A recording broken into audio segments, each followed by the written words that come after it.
Hello Renu. Hello. तो रेनू जी, आज lunch में क्या बनाने जा रहे हो आप? राजमा चावल। राजमा चावल, क्या बात है क्या बात है। तो राजमा के लिए क्या क्या ले लिया आपने? राजमा बॉईल कर ली। अच्छा, राजमा बॉईल कर ली। कितनी देर की सीटी लगाई आपने इसमें? 6 सीटी और धीमी आंच पे 15 मिनट। 6 सीटी और धीमी आंच पे 15 मिनट, ठीक है। और भाई ये सामग्री काट ली है, इसका तड़का लगने जा रहा है। ये है प्याज, लहसुन, अदरक, मिर्ची। तो रेनू जी तेल चला दे। तेल में क्या जाने वाला अब? जीरा। क्या बात है। तो भाई ये अपना चला गया जीरा। अब जाएगा लहसुन, क्या बात है। अदरक।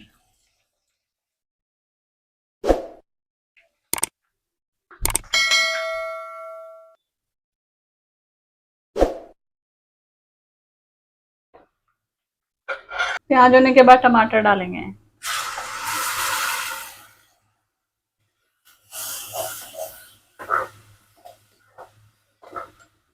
इसके बाद डालेंगे मसाले, थोड़ा सा नमक, हल्दी, धनिया पाउडर, मिर्च।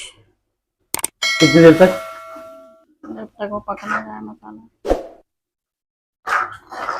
तो चलिए भाई, जब तक इसको मसाले को पक नहीं जाता है, पकने के बाद आपको दिखाते हैं। मसाला होने के बाद राजमा डालेंगे।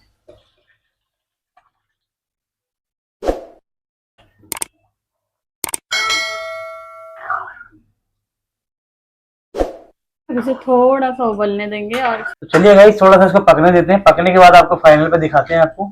सो गाइस, अपना ढाबा स्टाइल बन के राजमा हो चुका है रेडी। आई होप आप सभी को रेसिपी पसंद आई। तो please subscribe and like and share जरूर करें।